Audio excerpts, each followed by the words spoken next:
it has this effect that that there's somebody talking to you from the past, through these artworks.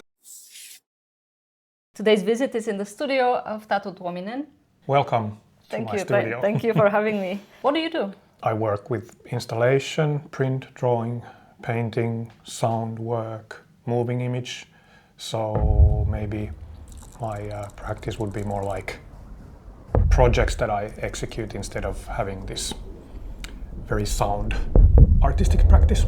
So I look into things that interest me, and then I use the exhibitions and other events as sort of experimental spaces where I can try out different stuff. Multidisciplinary. Yes. Guilty as charged. Yes, I mean that makes it more interesting, I would say, at least from my perspective. I know it's easier if a person only works with one type of medium or two at most, to explain to the others like what do you do, but it's not as interesting for yourself, right? If you just do one thing. I agree. I would think, at least for a person with my personality, I would get bored easily if I would repeat the same thing. So I get excited about new stuff, and I want to experiment. And the older I get, the more I treat like the public events, be they publications or exhibitions or other sort of venues. I treat them more as tests. I throw in something and see if it works. Of course, I pay attention to it, and I do background research, and I develop the work, but kind of trying to keep it open in the sense that there's always a risk involved. Yeah. I think I have a similar approach. And yeah, that makes it fun to do things, generally. Maybe we start with the studio space. We are here in your studio, which is how big? I think it's 30 square meter. I love it. It's a studio of my dreams. The way that I try to have it is that all the furniture are kind of, you can move them and you can rearrange the studio into whatever needs you have at the moment. Yeah, and I'd say that's pretty important if you do different types of work, because you would need different setups. Yes. For sure. And how long have you been here? That's a good question. I can't remember, but it must be from 2012, I guess, so 14 years. It's been a minute. It's been a while, yeah. So this is the second studio that I had after graduation. So the first one was a shared space with many colleagues and friends, and then I decided to get a place of my own to kind of concentrate more. I'm always amazed by people who are able to stay in one place for so long. Yeah. I think only Gregoire, who you also know, he was also in his space for a very long time. Yeah, I haven't had the reason to move out yet. So, and the history of the building is interesting as well. So it used to be owned by a pharmaceutical company called Orion that made a lot of drugs here for I guess in the Second World War, when the production of drugs had to be increased, Pervitin and morphines and stuff like that. But then, at some point, or it has been owned by different entities, and now it's owned by Kaapeli, and before that it was owned by some investment companies, like a real estate investment. But Kaapeli is I'm happy to know that it's owned, or majority is owned by the city, so I think they will try to keep it for the artists. Have you been here when it was owned by different entities? Yes. Has it changed for you personally somehow? Yeah, it has changed 2 times. So. Well, have you felt the change of the ownership? I have, yes, I have. First it was a bit we were kind of neglected, or in a sense we were left handling stuff by ourselves here, and it was of course, these are mythological things that there are supposedly a lot of parties in the past and a lot of like it was cheap and like very dynamic and so on, but then it has changed into maybe so that I think they're taking pretty good care of us here.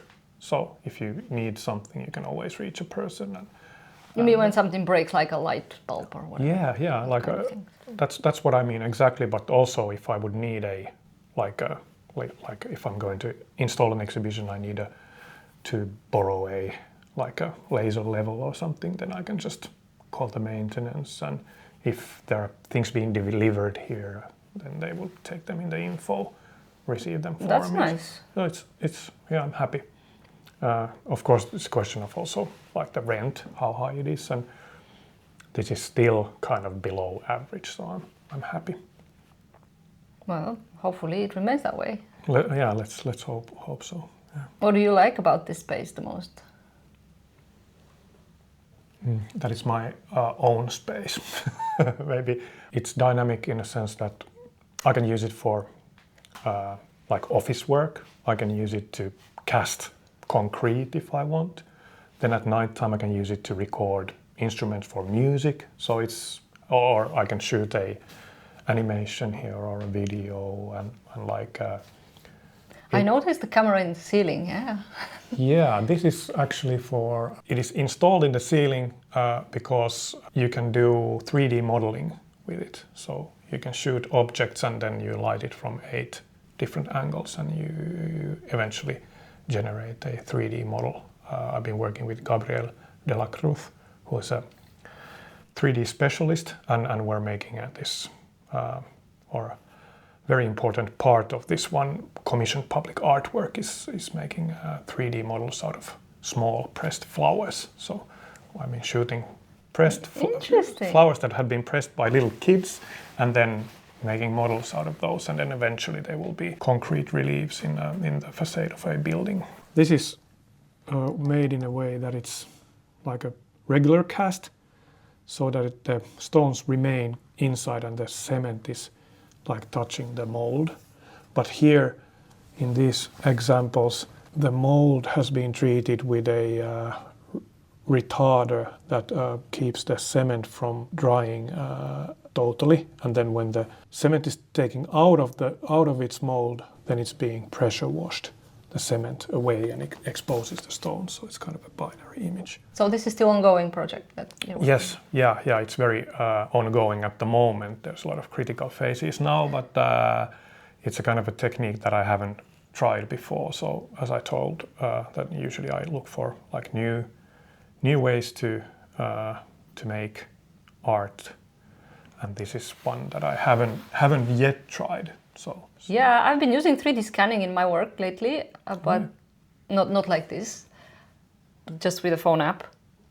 And it's been always very difficult to do scans of natural objects like trees and greenery and plants of all kinds. It's really tough. Yeah, there's a lot of challenges in this one, but fortunately I have Gabriel, who's a specialist working with me on this, so collaborating. Yeah. Cool. When would this project be done? It should be done next year. So there is a welfare center being built in Tampere in the district of Peltolammi, which is supposed to be this kind of a suburban area where there's a lot of, or it's kind of considered to be one of the problem areas of Tampere. I went there and it was wonderful. They have a school there, and I work with the 4th graders. There's also a natural reserve nearby, like a park where there's a lot of, like it's beautiful. It's called Peltolammi Pärrinkoski, so there's rapids and a stream in there, and a lot of like big trees and a lot of plants that are rare in the like rare and extinct plant species. So I went into the area. I've been talking with a lot of the future user groups of the building, such as the Peltolammi Association and the library people and the school and kindergarten and youth facilities, all those people, and asking like what do they consider to be most significant part in this Peltolammi district. And they've almost exclusively said that nature is the thing that makes it special because they have this natural reserve nearby. So then I worked with the Tampere, like the regional natural museum, and we came up with a list of plants that are somehow special, that have a story there. And then also the school, in their curriculum for fourth graders, they have a herbarium as one of their kind of things that they look into carefully. They make the herbarium or herbaria. And then I kind of included my project, or we kind of made an agreement with the kids and their teacher that they will produce a herbarium for me with this with these species of plants. And then we went together and collected plants, and on like the summer of 2025, during the summer holidays, they went around the area and they collected the plants, and then they pressed them in the way children press them, so they're not perfect and they're really funky and nice and kind of twisted. So then these are the plants that I now work with, and we made this stereo photography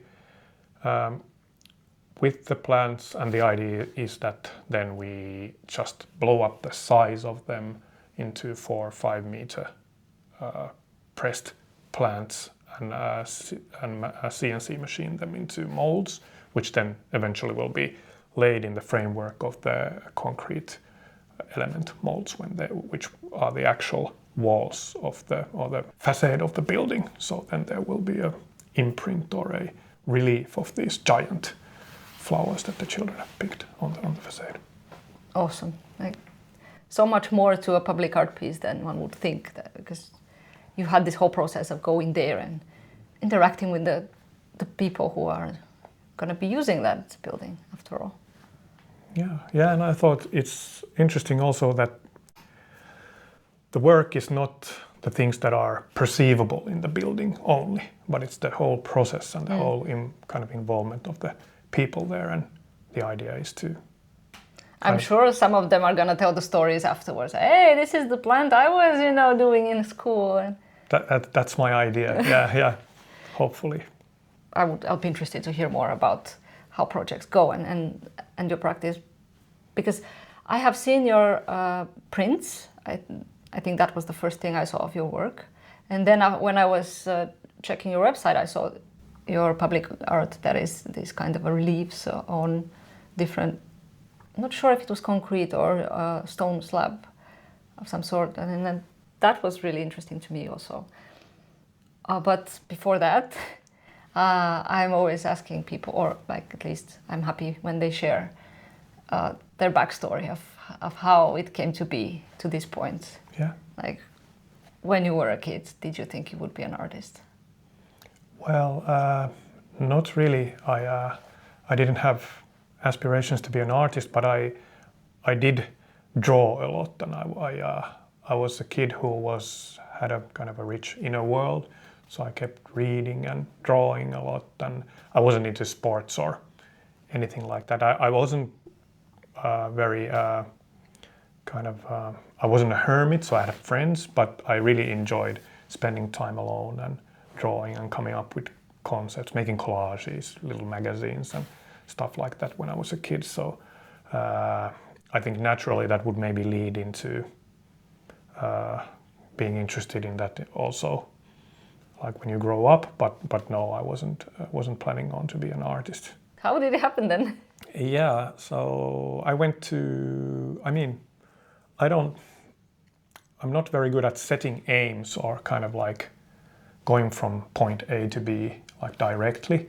I'm more of a person who meanders and like takes detours and floats around and lets things happen to me. So I was in lukio, in a senior high school that was focused, or it was focused on arts or visual arts. So also, lukio can also be focused on arts. Yeah, there's Helsingin kuvataidelukio Torkkeli that I went to, and we had like a lot of painting, drawing, printmaking, photography, Was film. this the one in Kallio? Yes. Yes, still I've is heard there. about that one. It was a wonderful place to be in. Not in a sense only that you got to do all this fun stuff, but also a lot of my friends are, or I'm still in contact with a lot of the people who I went to that school with. And then I didn't know what to do after senior high school.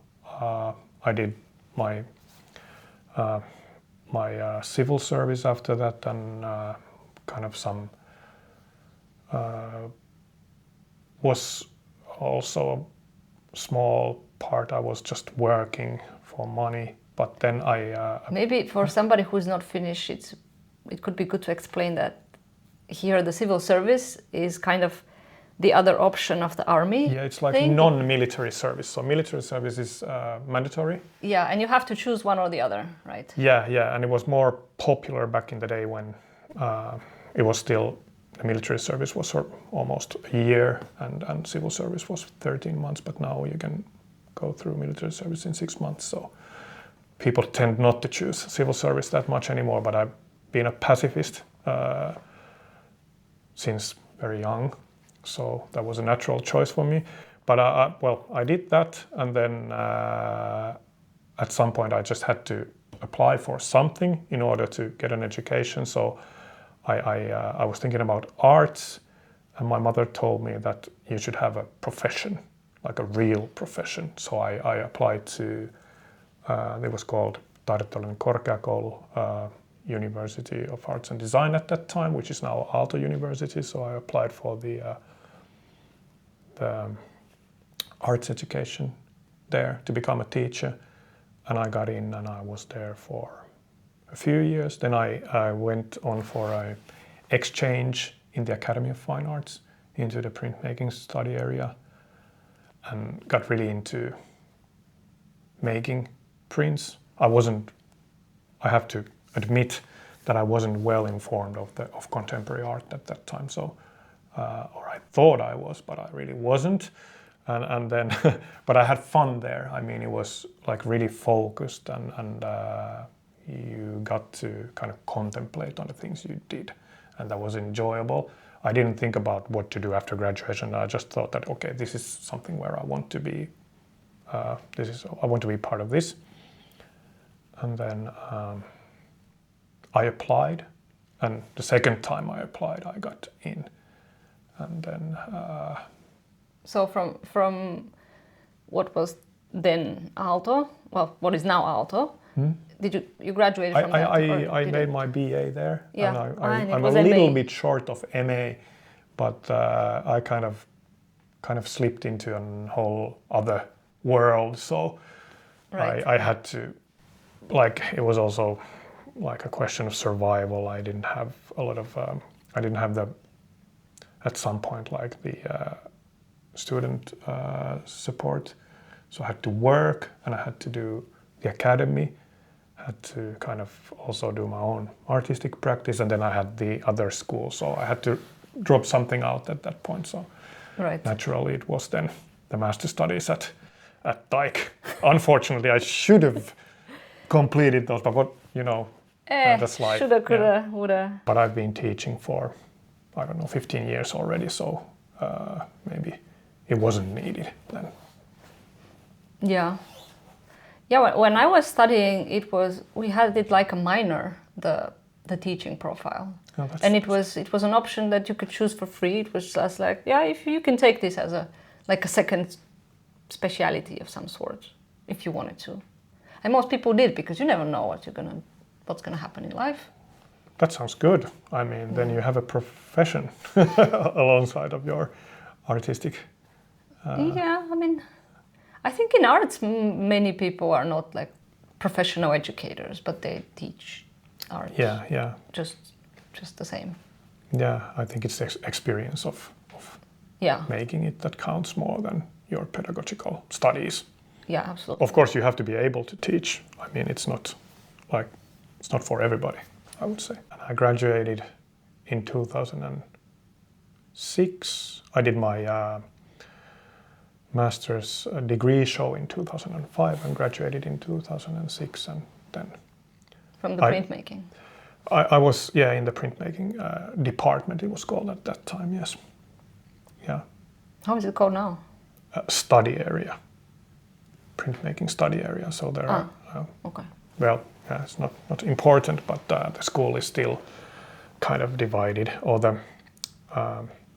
fine art study program is divided into four study areas, which are printmaking, painting, sculpture, and then time and space. Yeah, which is then new media, performance, site and specific art, moving image, photography. The others. The others, yeah, it's very old school. Painting, sculpture, printmaking, others. Yeah. So that's it has a certain historical background as well, and actually the whole division of the school into 4 different study areas is dating back to, I don't know, 18th century or something, when painting, sculpture, and architecture used to be the 3 disciplines in art. Well, I guess we still need to categorize things, so it's still of some use. I think people still need to make art, and these are good support for making, but I don't know if it's relevant for the students to kind of select their respective study areas. This is an ongoing debate, but they can choose courses from outside of their different study areas, so it's not that restricted. So students can change their study areas whenever they need to. And they do. They do, probably, yes. All the time. Yes. And you're teaching there now? I've kind of never left. I don't know what does that tell about me. Is it a good or a bad thing? But seems that you were feeling good there. And I was also like, I was feeling good. And also the other thing was that I also started working there during my studies as a technician and kind of like an assistant. And from there, I was doing a lot of like just hour-based teaching, like different courses, and then eventually I applied for a lectureship, and I've been there quite a while as a lecturer then. And there has been guests of the podcast who were your students, actually. Yeah. It's they have blending the hierarchies here a bit. I love blending the hierarchies, and also the students. Of course, I acknowledge that there is a teacher-student kind of a power structure or a kind of roles in the academy, but also I try to keep it collegial in a way that there's not too much hierarchy, and we're kind of. I think in Finland generally it feels pretty flat, that structure in academia. That I think most professors are not like, I'm the professor, you are down there, peasant student type of attitude.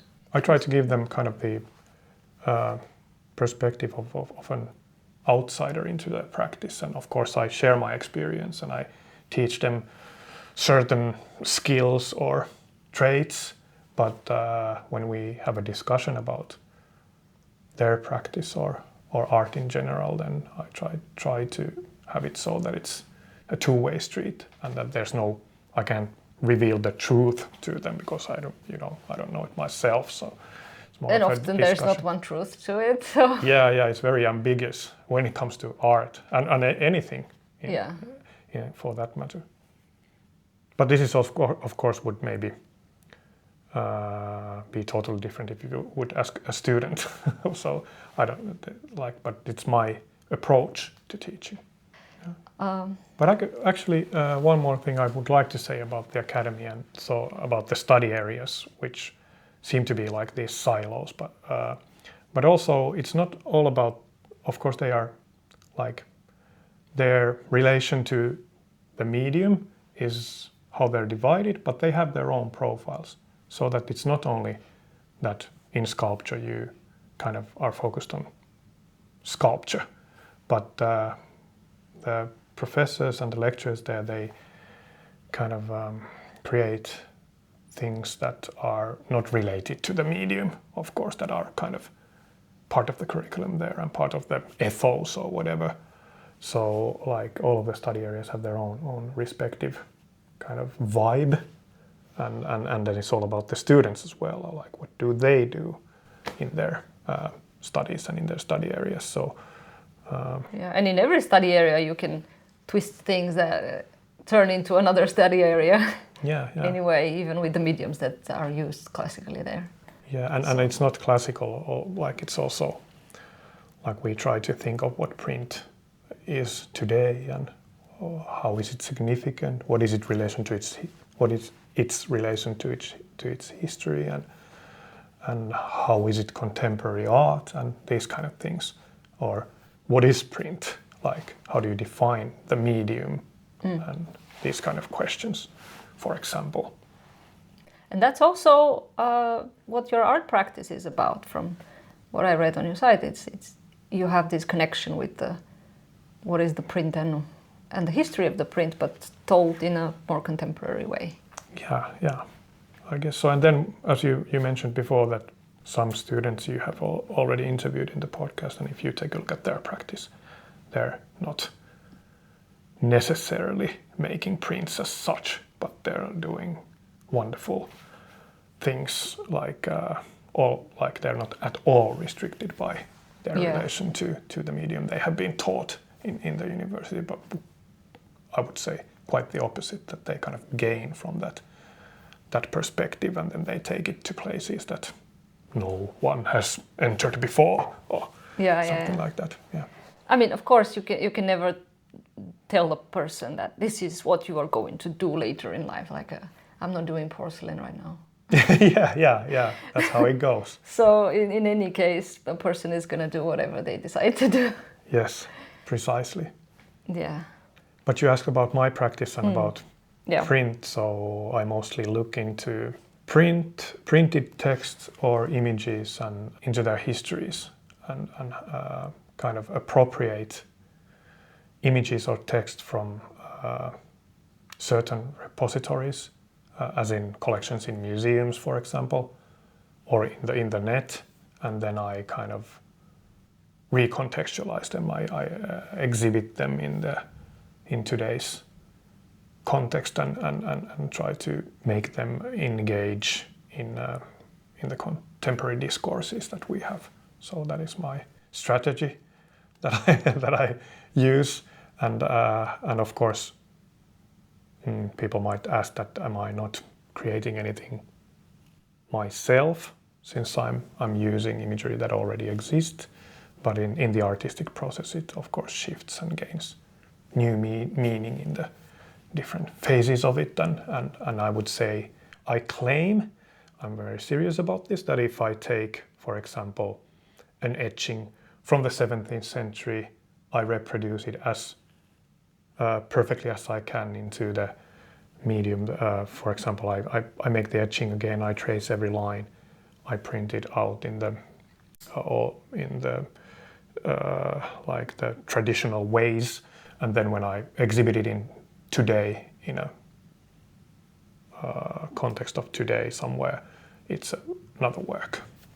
And oftentimes your prints, or that side of your practice, they are pretty big. Yeah, they are. I think the original ones are not so big, right? No. Pretty small. I go to sometimes National Archive, or is it Kansalliskirjaston, the National Library. They have like a wonderful collection of prints from the Russian Empire, because some of the prints were in Helsinki. And when the empire kind of broke, they stayed there. So there's Piranesi and all kinds of like the old good stuff of printmaking we have in the collection. But I also visit like the Kupferstich cabinets. These German, in Germany they have wonderful museums with great print collections. Also in Belgium or France or Italy, of course. But for one reason or the other, I've been going to Germany a lot and Belgium, and the print and drawing collections that they have, they're open to public in a way, that they have, like, you have Rembrandt there somewhere in the drawers, and you can just go there and write on a piece of paper that I want to see Rembrandt, and then they will give the actual historical prints to you to. Oh, that's feels very luxurious somehow. It's wonderful. It's like it feels strangely.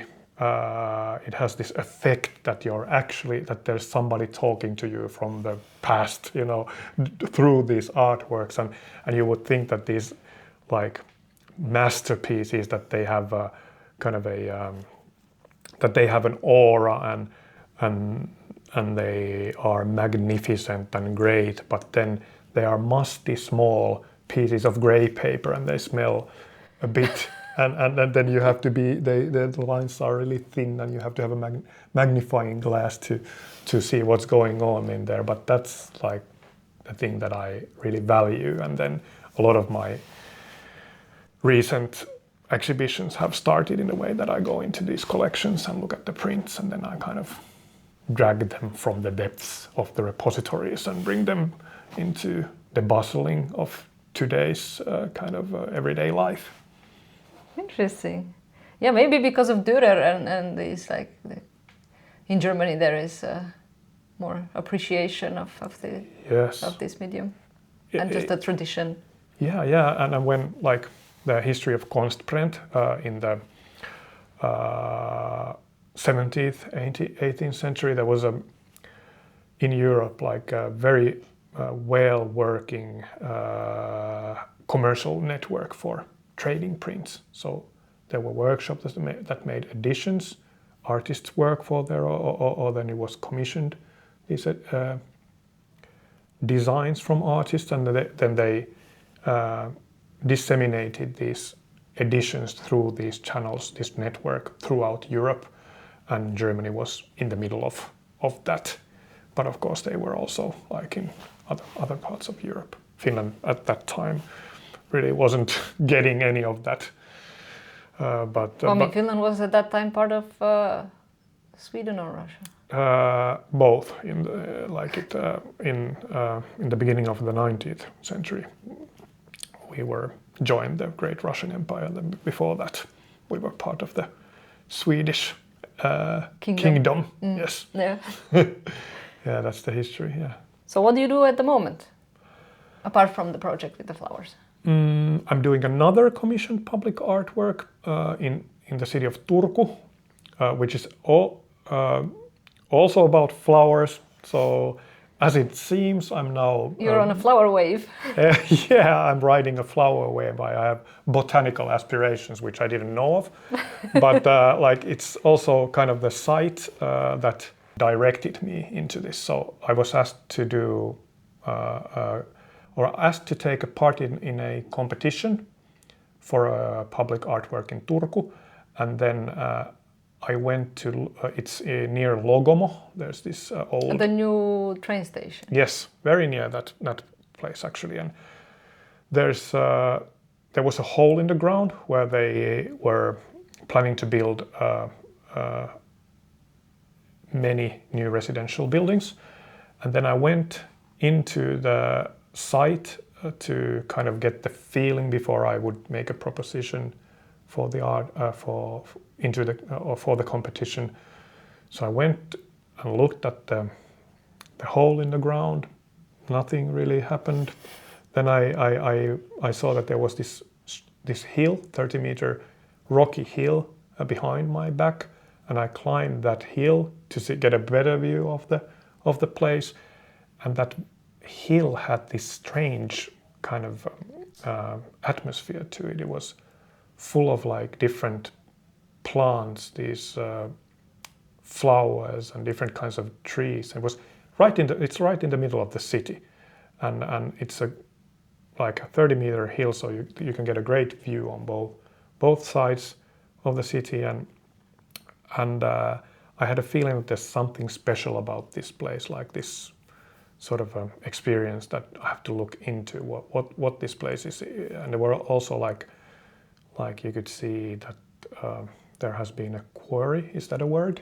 Like Yeah. where they chop like stones.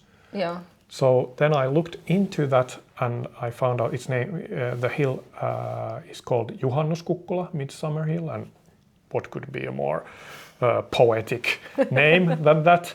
And then I looked into it, and as it turned out, it's a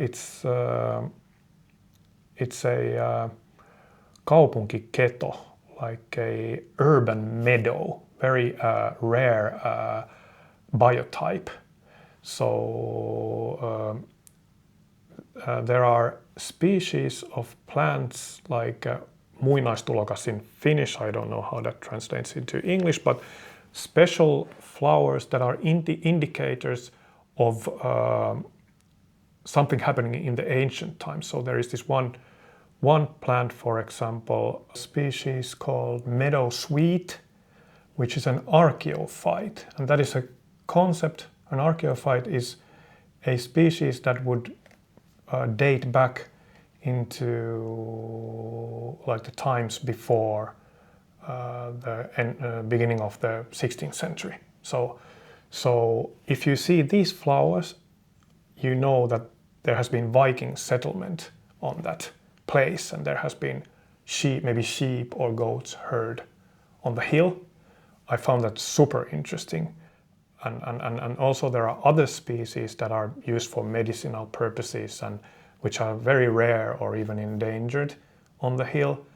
And then I looked into it more, and there has been a study on the hill, and they had listed all the species on the hill, which was wonderful. And then like the local Turun,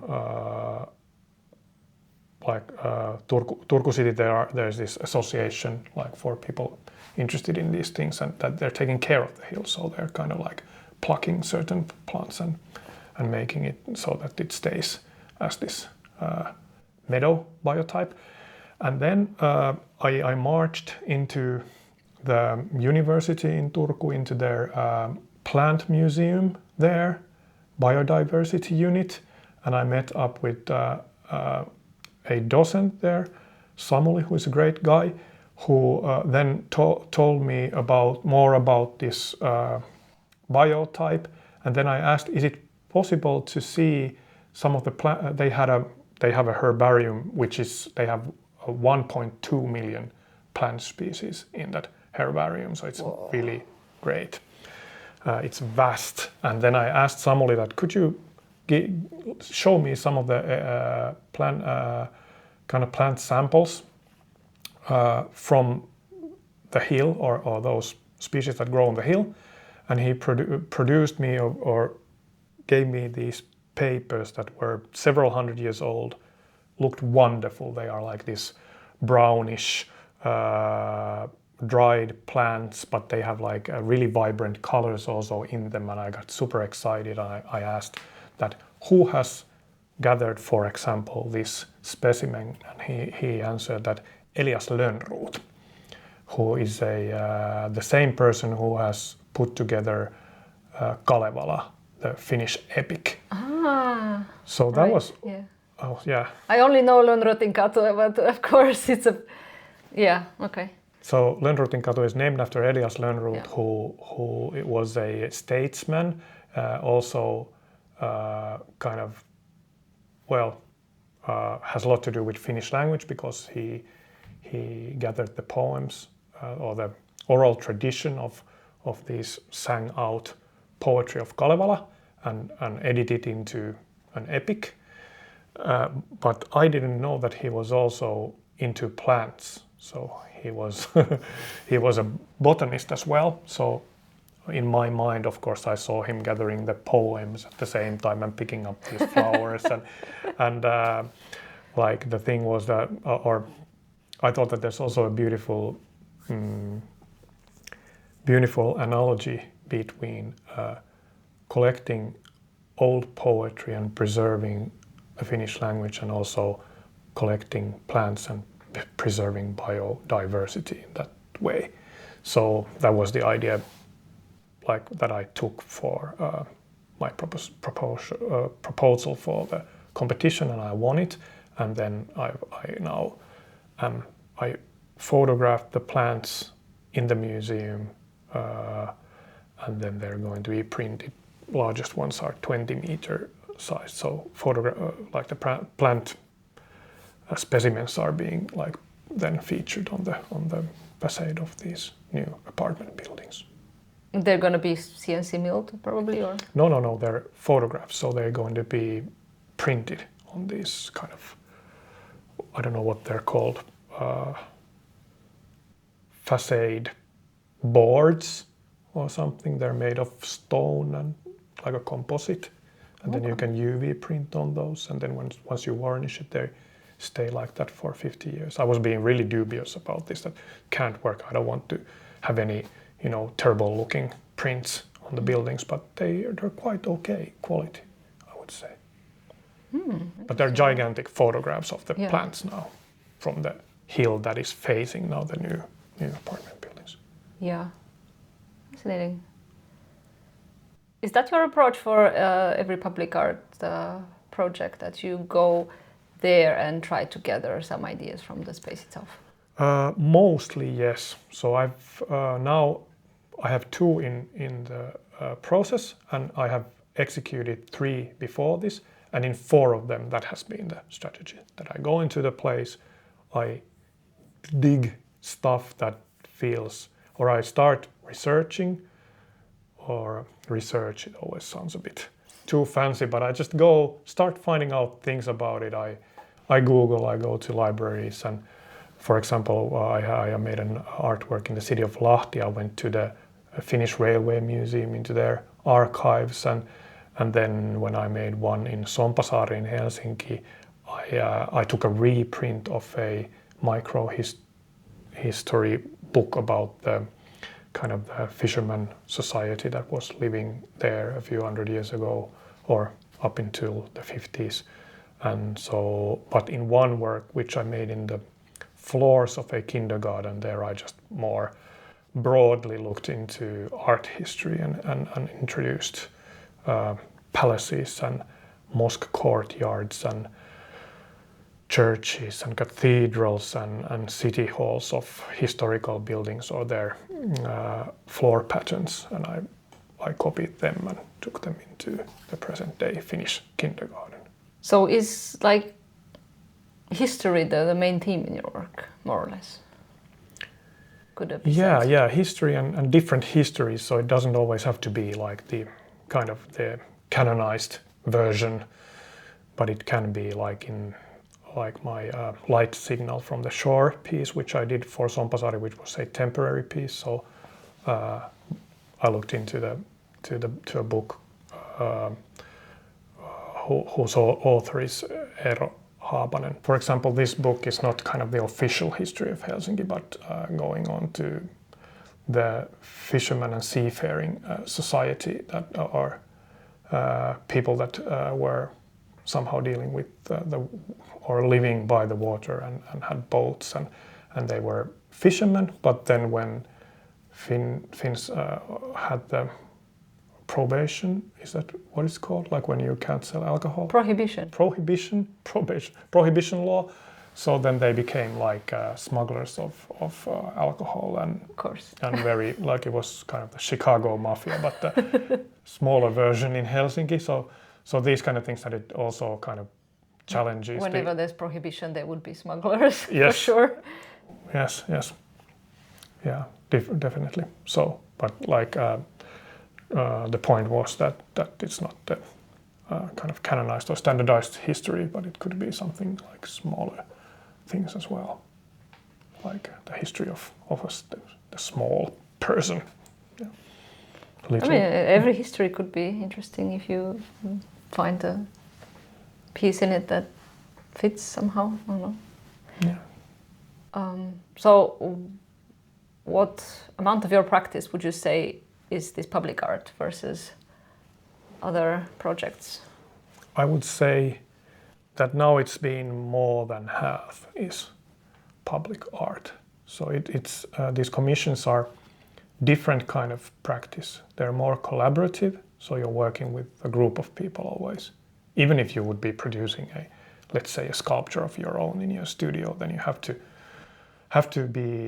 to discuss with the architect maybe and the client. So if it's a city of Tampere, then you're with the like the personnel of the city, and then the future users, and then as I'm also involved, or they're kind of integrated the works into the building. So I'm also with the constructor of the building that I'm talking with. So I'm talking with school children, kindergarten people, youth facilities, the client, the architect, and the constructing company, but then also with my wonderful team of 3D specialists and then concrete consultant. So it's like a collaborative effort usually, and then I feel more, I'm not the kind of proverbial artist that is in the studio and creating things. It's more like I am a project manager who kind of runs this project, see that it's executed well. Yeah, I haven't myself tried these public art projects, because there is once in a while this open call for proposals where everybody can just propose a project for a public art piece. But I know that the application is so heavy and there are so many angles that you need to consider and organize. Even like, if you don't know that are you going to win or not, you have to predict so much in advance. I think it's a very different process from just creating art in your studio. I think so too. But it could be somehow, you could see it as applying for an exhibition in an open call as well, that you have to have a proposal. Of course, it's easier to come up with a proposal because you have the work, or in you have exhibitions an idea. it's so much shorter than you can write one page and be clear about that. But, I see your point, and I agree.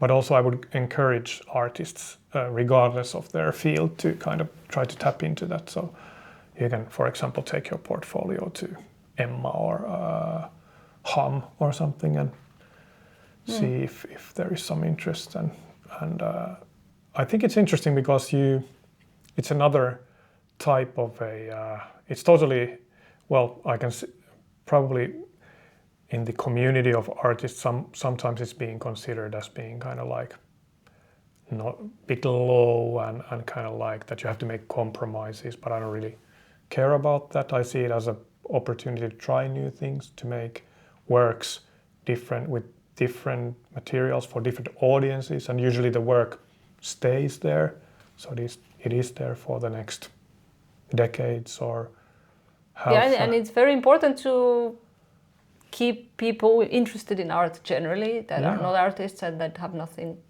to do with art, no connection otherwise. So having these public artworks in their neighborhood could be very valuable. Yeah, it could be the only connection that certain people do have to visual arts. And also I find it wonderful that they're in most of the cities and the counties in Finland that they are part of this percentage for art principle, or they kind of take it as part of their construction programs. I think I have mentioned before, don't remember in which episode exactly, about this percentage for art concept that they are doing here. It was it 1% of every new building has to be dedicated to art? Yeah, so it's a small yes, precisely. So if you're building a new building or you're doing like a major renovation, then a certain amount of certain portion of the costs are being directed to making new art pieces. But if it would be 1%, that would be a lot of money, since these construction projects, they're like tens of millions, massive, and then I think they kind of sometimes look at it and it's 0.5% or less, but still it's relatively good a budget for art, for an artwork. Looking from the art perspective, it's a lot. Yeah. So do you have a preference of how you work? Because you said that these are more collaborative projects. Like, do you prefer collaboration with other people, or would you rather focus on your own? I retain my right not to answer to that question, or actually I like both ways. So I like sometimes focusing on my own things, doing like kind of playing in the studio, seeing what comes of that, taking it to a gallery exhibition and testing out stuff. But of course, in the public art commissions, this experimentation.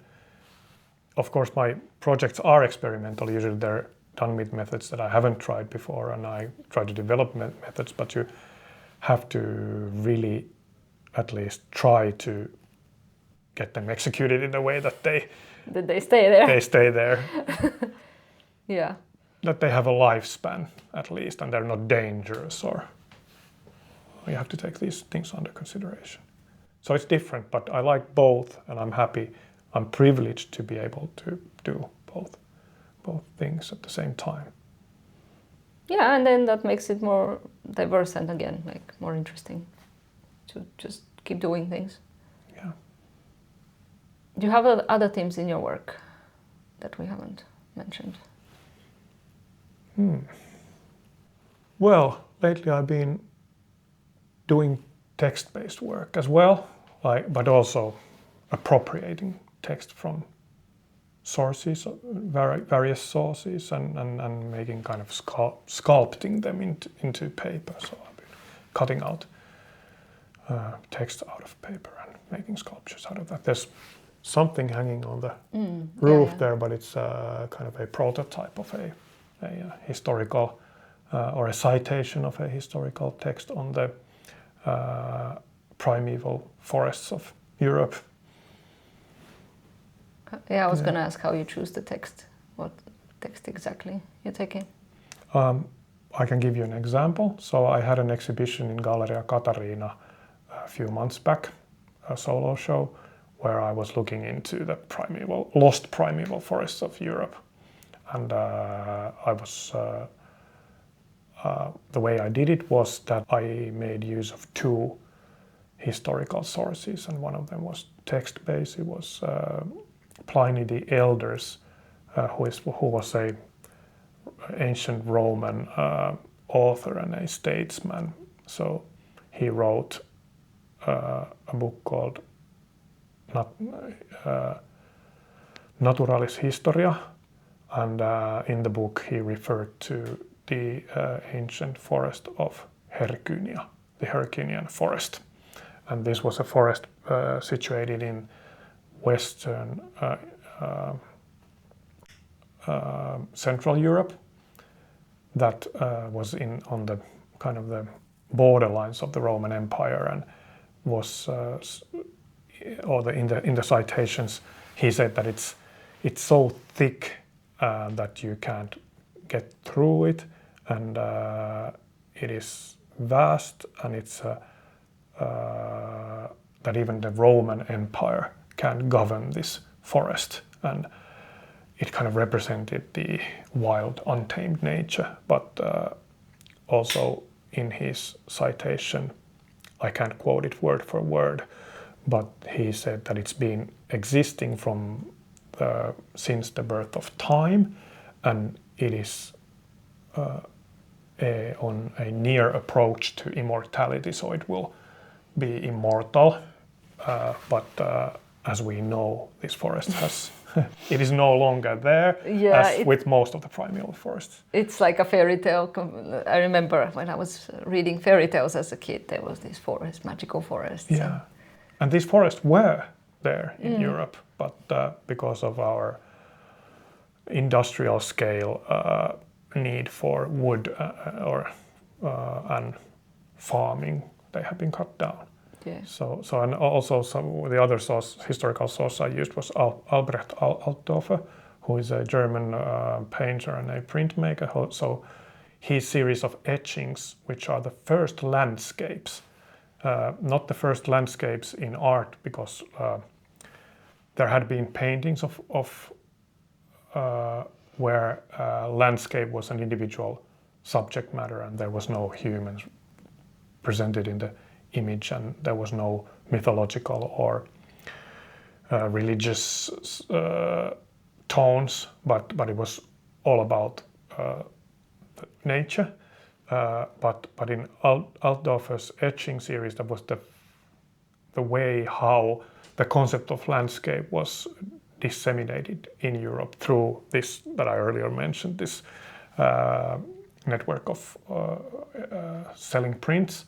So that's how the idea of landscape spread across Europe with his series of landscapes, and also their subject matter were forests mostly, and these forests are not there anymore. So that is how I approached humans' relationship to forest in history and today.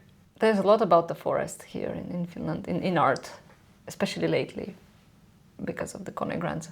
Yeah, but I haven't applied for that. Oh, that project would have been very suiting the theme. I know. I know what you mean, and I think it's a great project from Kone, and maybe it is also that. But I think forests and woodlands have been kind of the Finnish. Very Finnish. It's very Finnish. Very it's Finnish, the kind of fundamental theme of Finnish art, anyway. And and I have a affinity for trees myself. I like trees. Do you hug trees? I do hug trees. Okay. And I pity people who don't.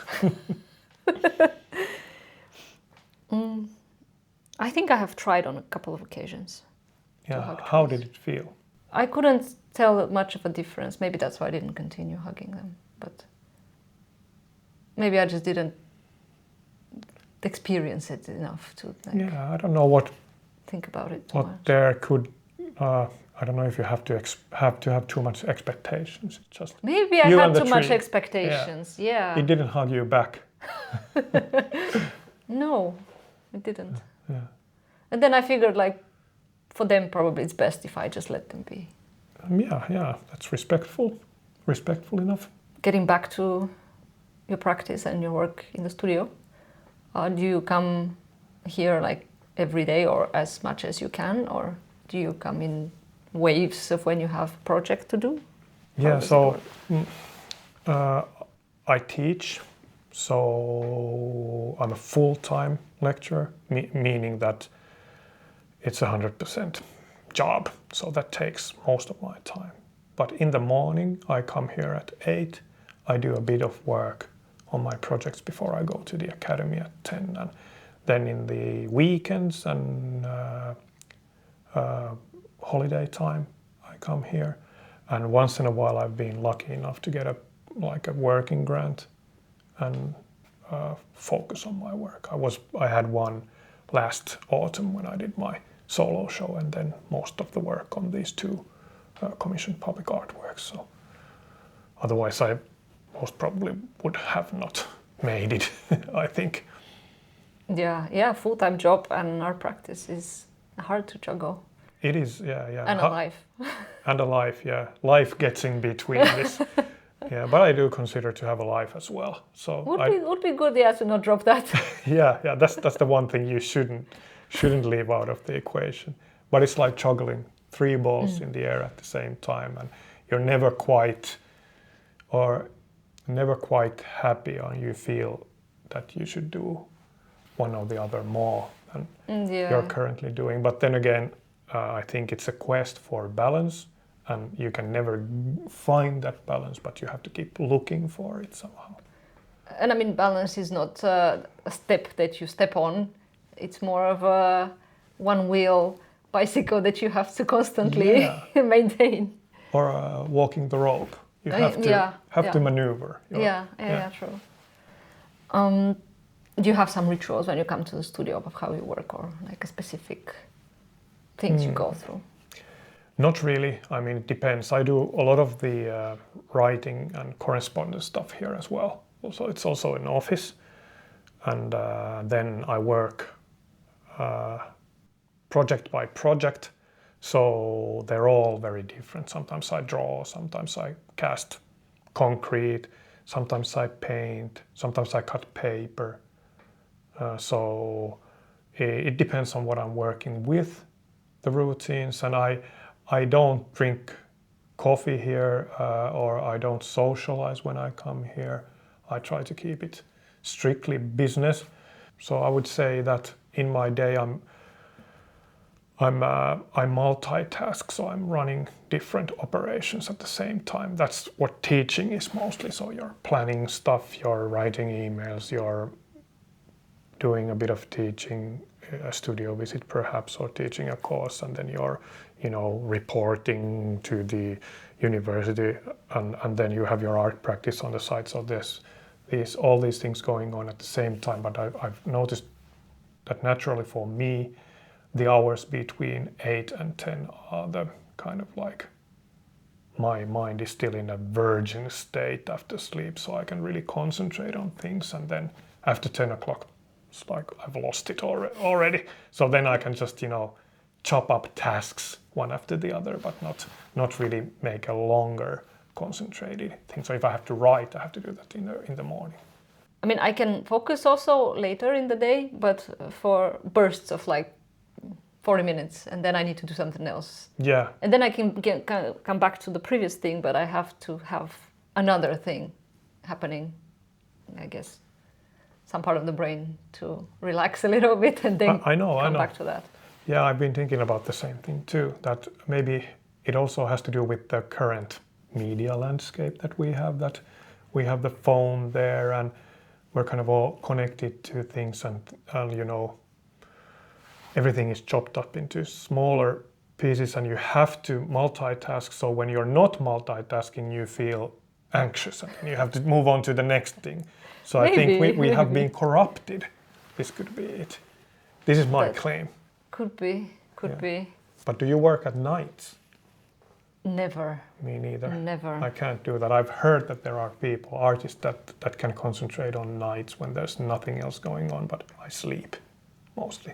Yeah, I think working at night, I mean, maybe people do it also nowadays, but I feel like it's a bit outdated concept from times when people didn't understand the importance of sleep. Yeah. Because then if you work at night, the next day you are just like non-functional, or what? Like, how does it work? I don't know. It's really bad for the brain to be active the whole night. Like, people who work night shifts get sick more often because it's just not good for us to do that. Maybe it's the myth of the artist that drinks vodka and paints at night. I think so. Yeah, and then at night, like, you have to have, maybe in Finland, not always, but you have to have always the artificial lights. And yeah. Also for the eyes, it's probably not that great. No. And yeah, that's interesting also that I've heard that we lost an hour of sleep because of artificial lights, or the humankind. And then also coffee has also made us sleep less. So it's kind of being reduced all the time, the amount of sleep we get. But then I've also heard that the ancient people didn't sleep like the whole night. They woke up. Yeah, they would be awake at some point in the night, like completely normally, like la-di-da, doing something else, and then going back to another couple of hours or something. So. Doing their artistic practice for an hour and going back to sleep.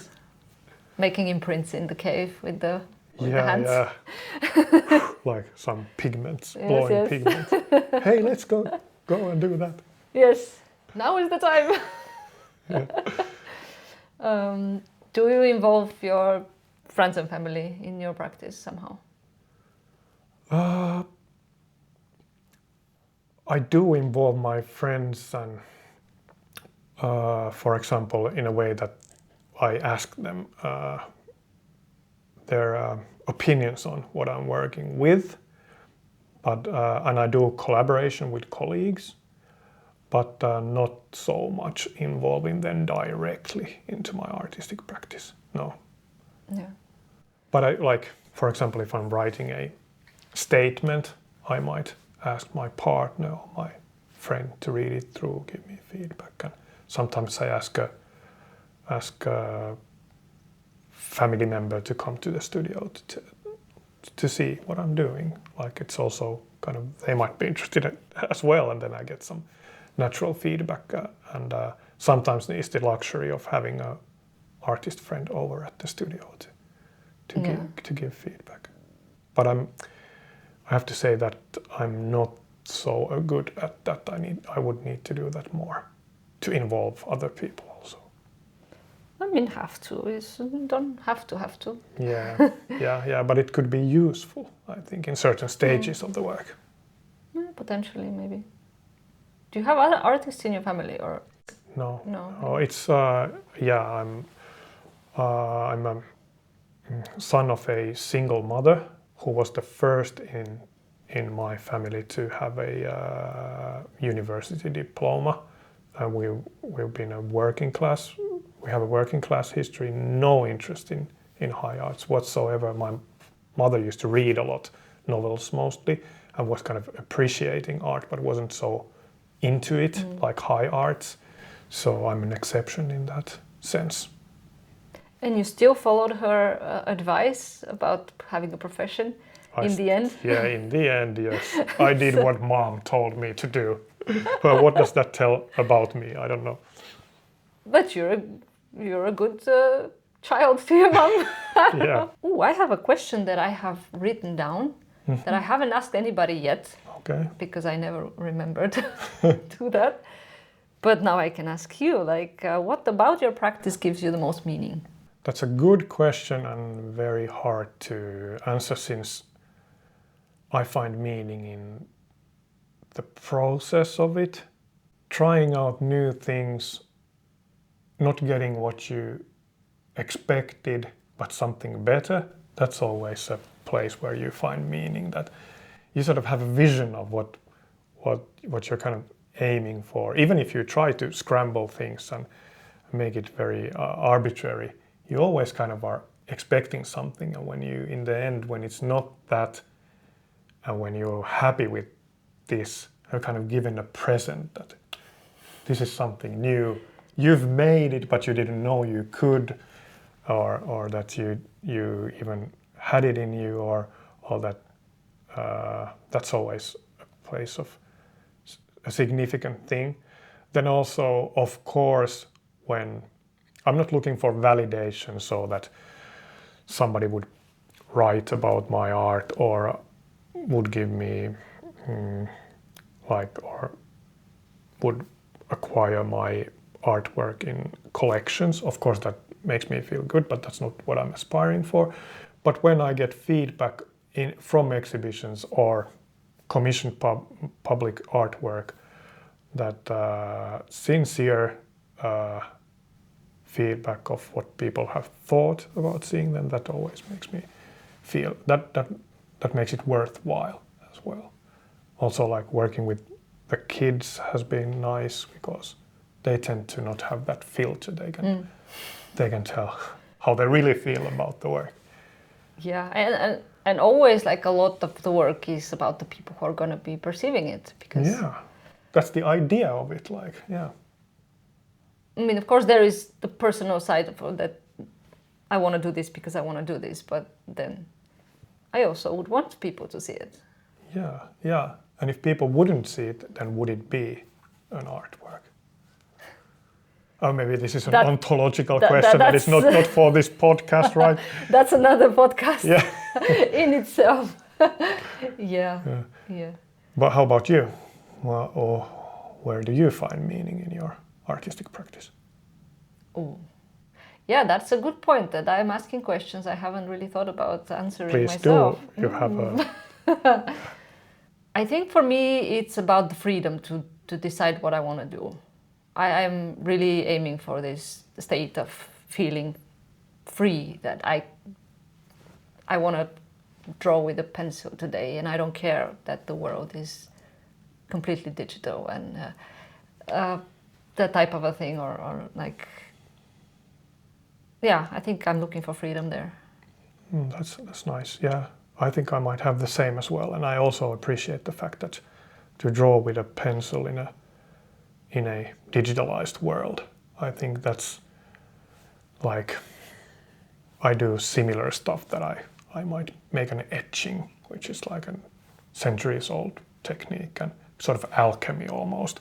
And then why do it now, and how does it feel to do it now, and how is it significant? And I don't necessarily mean that you have to that it's rebellion against the digital world, but there is part of it, I think. Yeah. I've been doing art with all kinds of other mediums. I never even thought about pencil drawings as a way to do a project. But then when AI came out, I was so conflicted about it that I started doing pencil drawings. Wow, yeah, and like, but did you resolve things? Like, did it make you feel like, if you've been working with multiple mediums and media and all in this digitalized, very dense, networked art world, then when you turned your back and you went to the studio and you had your pencil, did it resolve these things?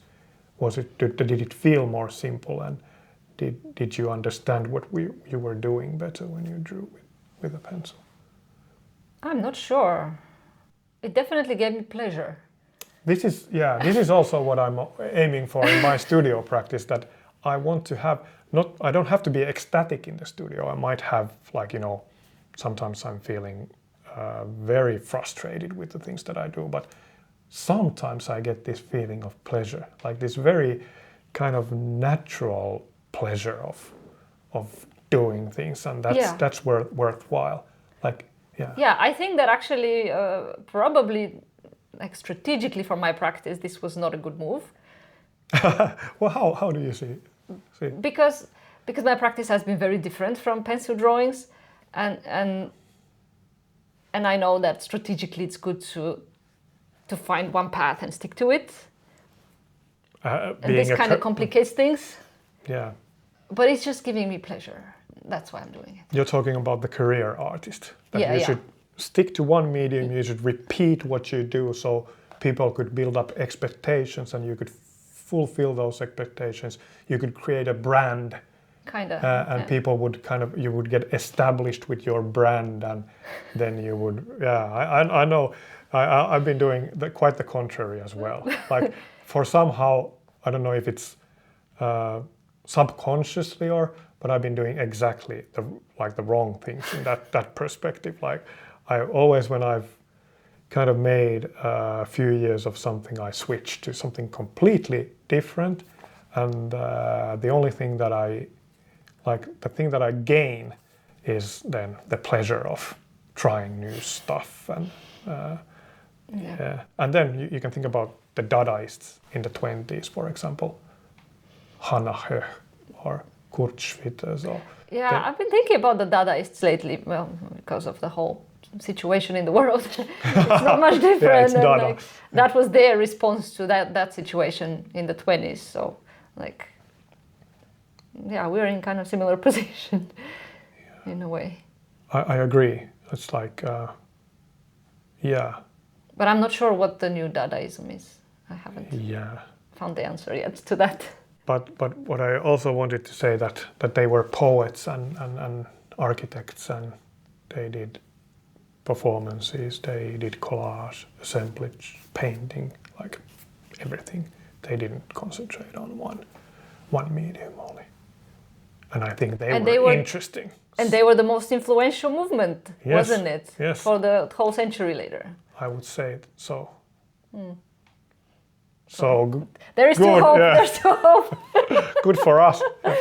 Hopefully, yeah. We're kind of elevating ourselves into the position, comparing ourselves to the Dadaists. All of a sudden. Okay, going back to the structure of the podcasts. How often would you go to exhibitions? I go to exhibitions a lot, every weekend. Sometimes when I have a creative phase, that I'm finishing an exhibition, I don't. But otherwise, I go weekly to exhibitions in the city. Wow, that's Yeah. that's intense. Yes, it's intense, but it's also a way to know what's going on. And Definitely. also, I've been teaching for such a long time that I have a lot of like alumni from the academy that I kind of follow, and I need to see what they're doing now, and also friends and colleagues that I can't miss their shows. I mean, it would be terrible. I wouldn't forgive myself if I would miss certain shows. And I would say that Helsinki has a really good exhibition scene. There are a lot of places that, yeah, and lately I've noticed like new places are coming up. Yeah, Maybe not all the time, but like there has definitely been new places. definitely. And the artist ran scene. Of course, most of them are artist ran, but I don't know if that's like, as a city so small, if you compare it to, it's not a small city, but if you compare it to some of the capitals in the continental Europe, for example, then it's a small city and it has a huge amount of galleries and art spaces with a lot of. It has a huge amount of artists also. It has a huge amount of artists, yeah. But that's a good thing, right? Absolutely, yes. Yeah. So yeah, I definitely I'm tapped into the art circuit here in the exhibition circuit. Do you prefer to go to smaller galleries or bigger museums? I go to a lot of gallery shows. I go to museums as well, but I go to, and I don't really go to certain galleries to see what they have to offer, like what is their, curatorial program. But I go to see artists. Artists migrate from galleries to another, and I follow them rather than going always to. I don't want to name any galleries here, like in this context, but yeah. But I do go to a lot of different places.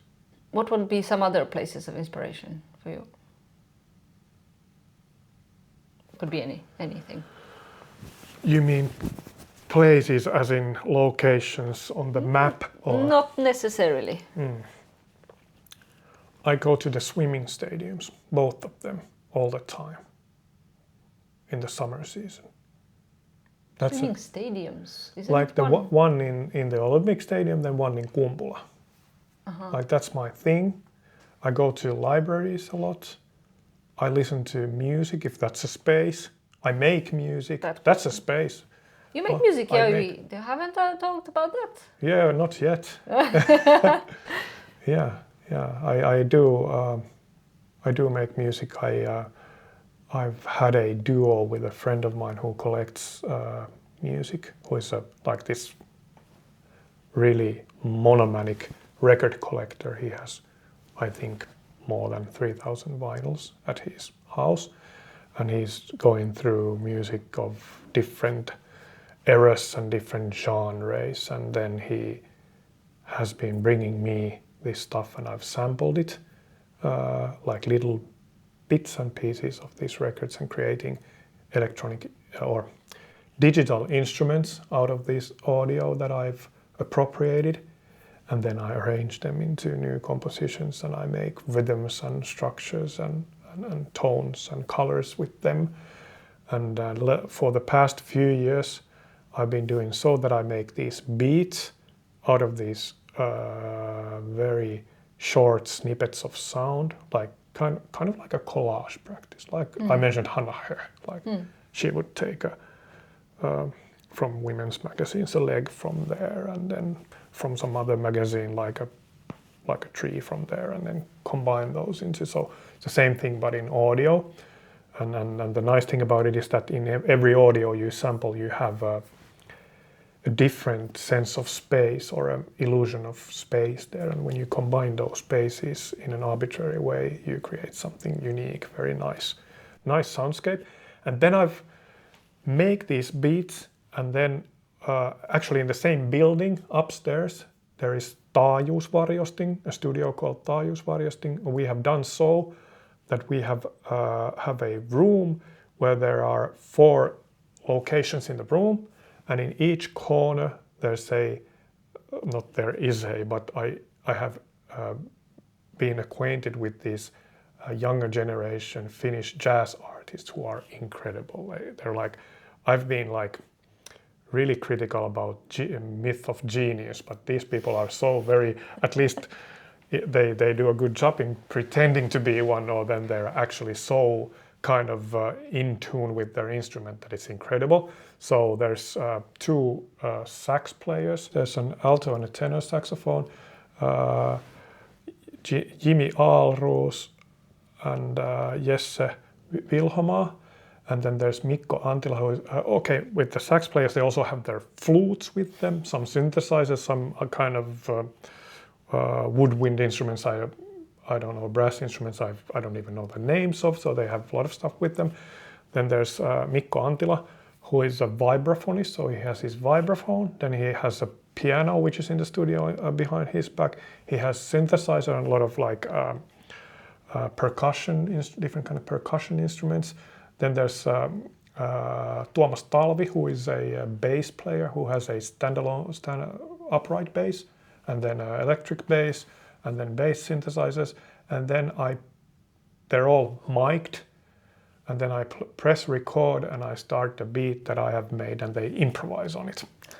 And then when they start improvising, they have described the situation that happens almost in every song, or happens once in a while, that they say that henget puhuttelivat, which means that the spirits were addressing them or talking to them at some moment, and you can hear it when you're there, that they're actually kind of somehow linked together through music. Somebody has a theme, they start playing the theme, then all the others join in and they play in unison beautifully, and somebody kind of goes on another path and they all follow, and it's like it's one of the most amazing things I've experienced in my life, these moments when you hear that the music you have being made is resonating with these people and they're kind of magically playing perfectly together in that. And then I have like hours and hours of these recordings, and I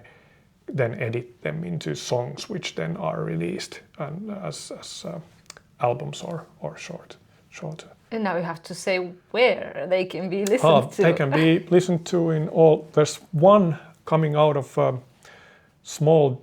a small, but actually a established jazz label called Mustik Motel, based in Tampere, who is releasing this year an album from us called Second Chance, and then we have released through a Berlin-based label called Block Opera one this kind of same concept jazz album called Chance Encounter, and then there are other stuff which do not involve these jazz musicians that we've been making. And the artist name is Koti Kutonen, like Koti 6 or KOTI number 6. You can hear it from any major streaming platform. Okay, I would ask you to send me a link of that. I will later. send you. Yes, you can tell me how you. I had no idea you're doing these things. Yeah, well, it's amazing to me too. Yeah, but lately, for half a year or so, I haven't had the time to make any music, unfortunately. But now, come summer, I will go into a cabin and make some music. Sounds like a plan. Well, then maybe the last thing I usually would ask people is the names of some other artists that you follow their work, you like, have influenced your work. Okay, I would say Katie Patterson is one. Her work, for example, are you familiar with Future Library? No. Maybe not. Okay, it's that's a work where she has planted 1,000 tree saplings in Norway.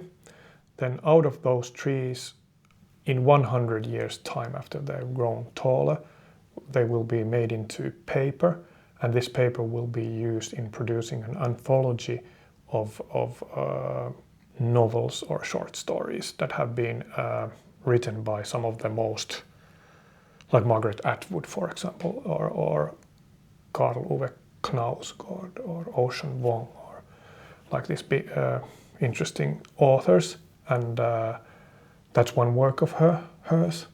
And there's, of course, the manuscripts are kept in a room, in a specially designed room in a library in Oslo, so nobody can see the manuscripts until they are being published as an anthology of texts. Quite nice. That's some planning. That's some planning, and hers also, like other things that I won't explain the works, but what I like about her practice is that there's a lot of research behind it. Like she has a phone line, for example, where you can call and you can hear a glacier melt. And there's been like a lot of background work, a lot of research on it, but also they work as ideas. So they kind of, the actual works establish themselves in the viewers or the readers or whatever in their mind. So you have to hear the concept already, you kind of can enjoy the work. You don't have to necessarily go through, like you don't have to experience it live. Although I've experienced one live where the work was that there was a room full of people, I included, and they set ablaze an incense stick which had been made out of different organic material with